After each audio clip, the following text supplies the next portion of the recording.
Greetings to all my fellow watch enthusiasts on YouTube and Facebook and wherever else this video is being seen.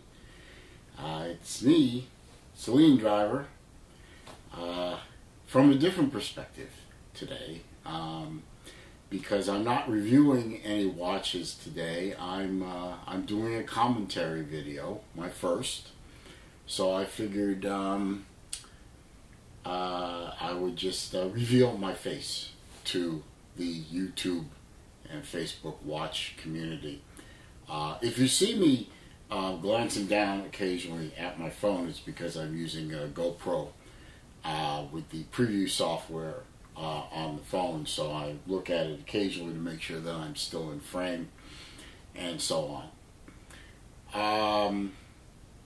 What I want to talk to you today about is a topic that is near and dear to me, which is microbrands.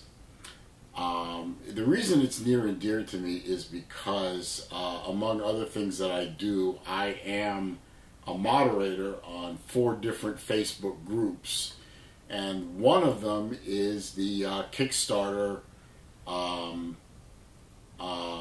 watch group, Kickstarter microbrand group that was started a couple years ago by Neil Cresswell, and he's also here on YouTube, and you can look up Neil Cresswell on his channel.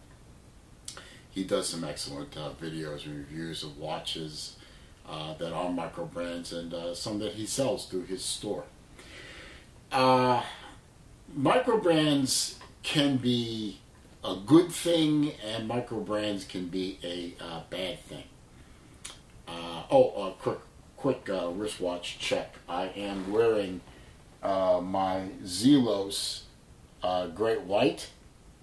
Zelos, as you all know from watching my channel, is a microbrand that I am a big fan of, and they got their start on Kickstarter. And they currently did a campaign recently on Kickstarter, the ZX line. If you look through my videos, you'll see an unboxing and review of a ZX3 Mecha Quartz that I bought with the meteorite face. And I am waiting on another ZX to come in, which I know from talking with Elshin will be here shortly. And Zelos is, to me, one example of good microbrand. Other microbrands that I've had excellent success with are Caliper,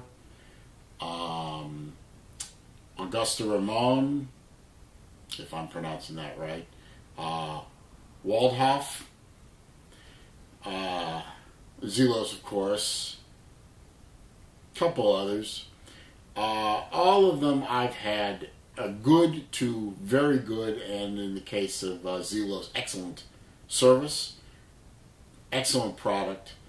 I've had very little problem with those micro brand names that I've listed, and I'm sure others of you have experience with micro brands or you've had good experience with, and I'd like to hear about them, so comment on them down below. Tell us your story about other microbrands or the microbrands I've mentioned in your experience with them. When I say good experience, I mean they set a mark for delivery and hit the mark or hit close. I'd say within 60 days is considered good. I mean, there are limitations on anything that are produced and manufactured. I mean, they can't control everything. And even in the big boys like Seiko and Casio and Citizen and the other high-end big boys, Rolex and Ulysses Nardin and Audemars and Patek even, you know, there are going to be delays in manufacturing. You can't prototype a watch and snap your fingers and expect them to magically appear as finished product.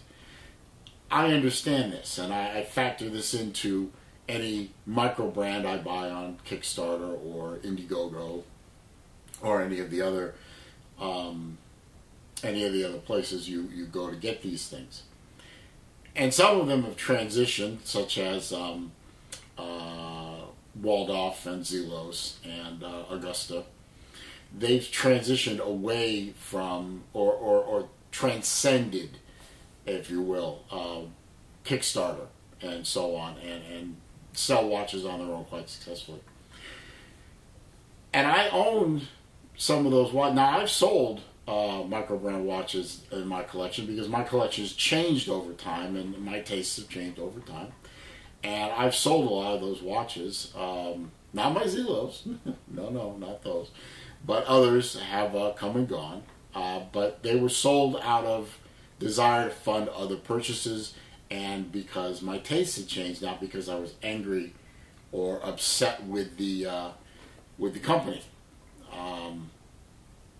And that to me is a measure of a good micro brand. Are you satisfied with the watch? Do you keep it? Do you wear it? Does it get wrist time? Is it a quality piece that you're not ashamed to show off in public? And those brands that I've dealt with, most of them have been that way. They have been excellent brands to deal with, to work with, to wear, to own, and then eventually to, in some cases, sell. But there is that one or two micro brand out there that ruins it. And quite frankly, one micro brand in particular for me has soured me on the whole Kickstarter thing for the time being. I've been avoiding Kickstarter and Indiegogo for watches. I prefer to deal with folks that when they show a watch, they're ready to deliver a watch, or they have a dealer outlet that I can go to and get the watch. I don't wish to wait 6, 8, 10, 12, 16 months before delivery. Unacceptable.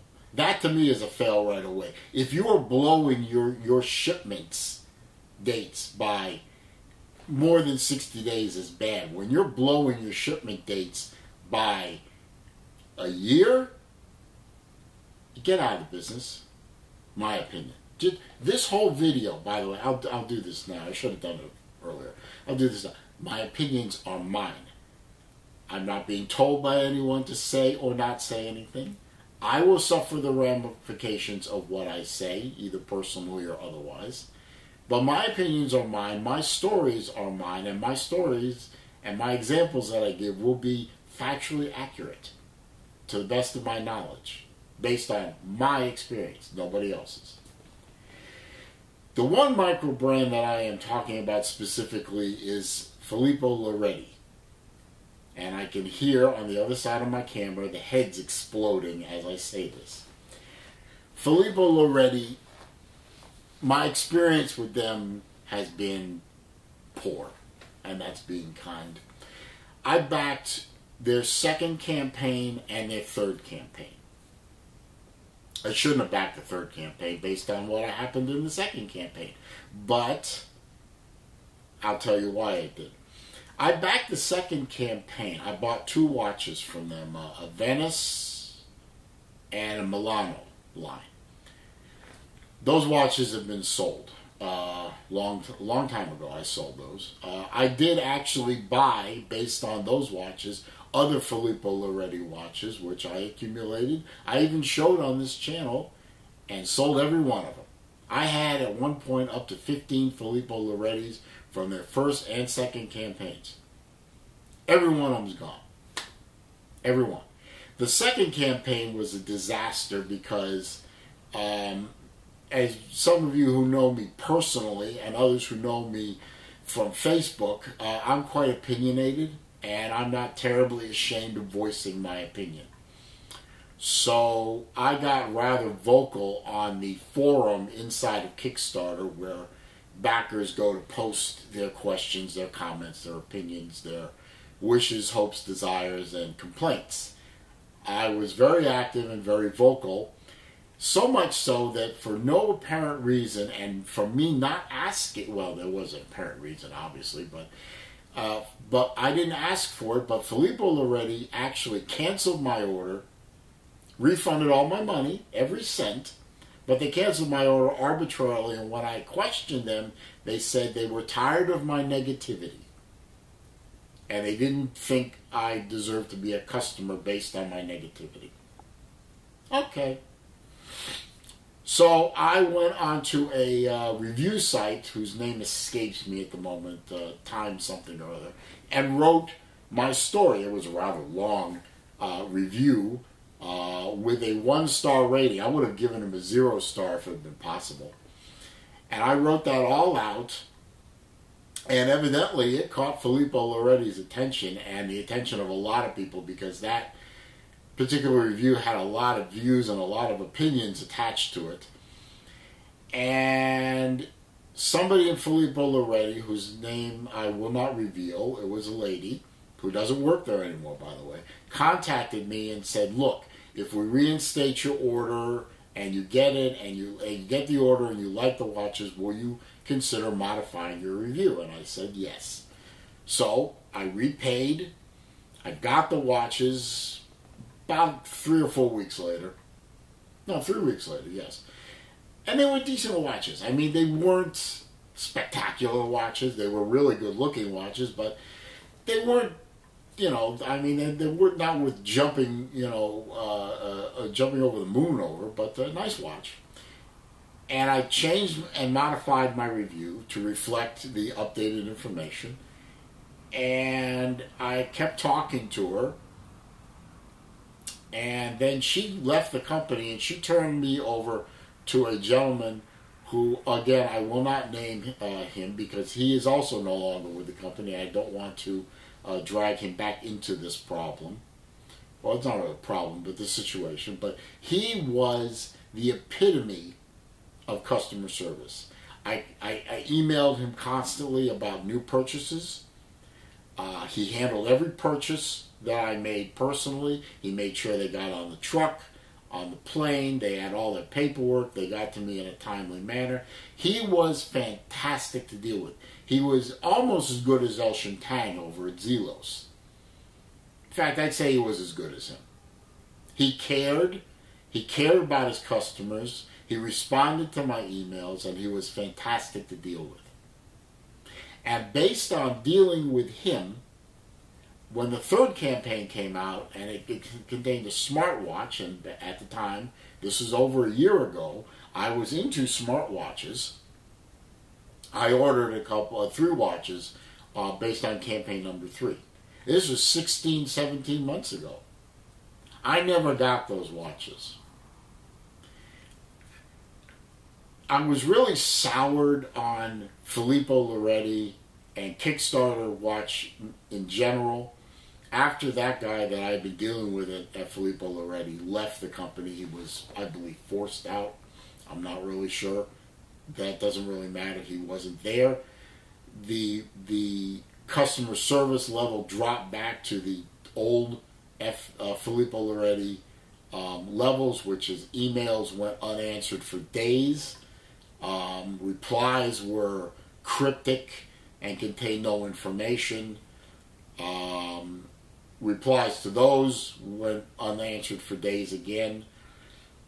And between the dragging out of the order and the problems that I believe Filippo already continues to have with their smartwatch software, connectivity issues,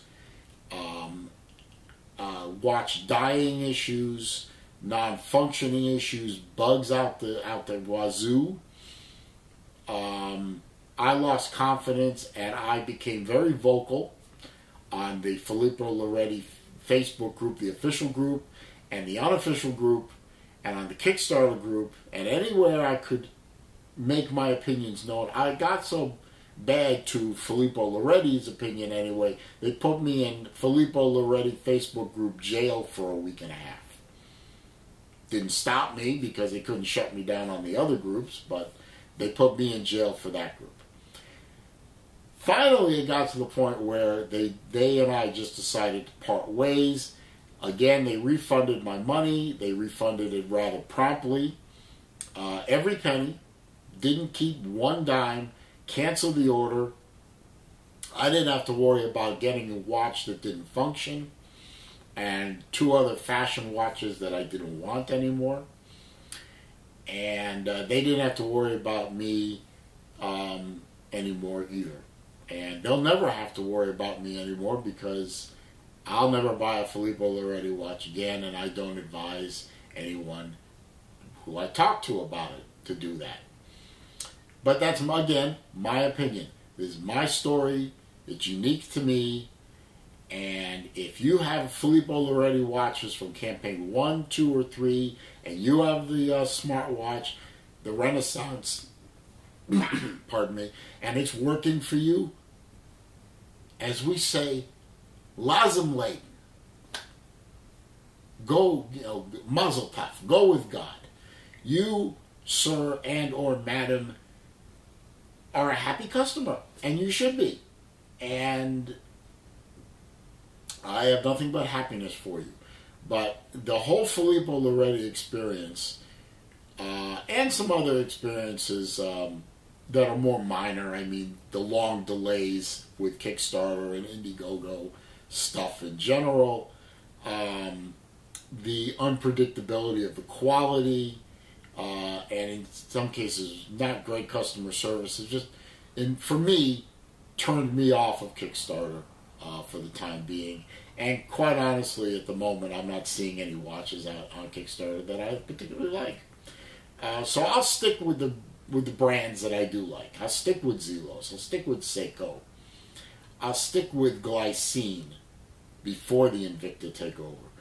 I'll stick with Doxa. And I'll stick with Bulova. That's how I pronounce it. I don't say Bulova.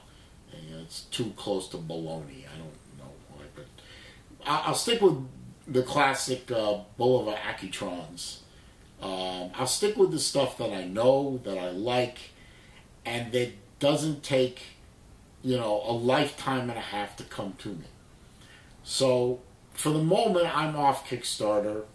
I'm still very happy to be an active moderator on the Kickstarter group. I'm still happy to take questions from people on that group, which I do every day, about Kickstarter watches and what I think of this and what I think of that.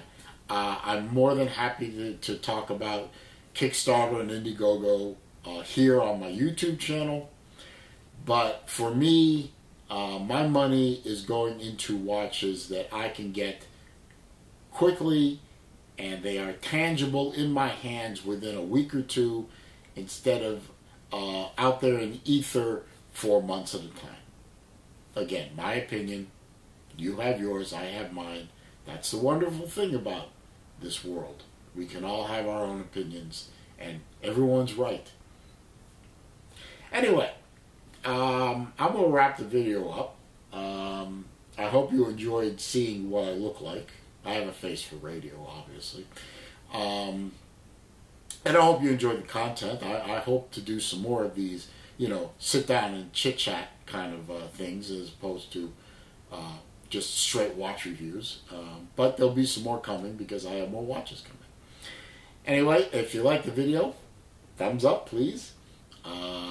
Comments down there below. I answer all comments. All I ask is that you keep it clean and civil. The really nasty stuff I just ignore and delete, as I should. Click the subscribe button, and click the little bell icon next to it, so that when I produce videos and upload them, you're alerted. Share it around if you want. Look forward to reading your comments and answering them. And I will see you in the next video. Click.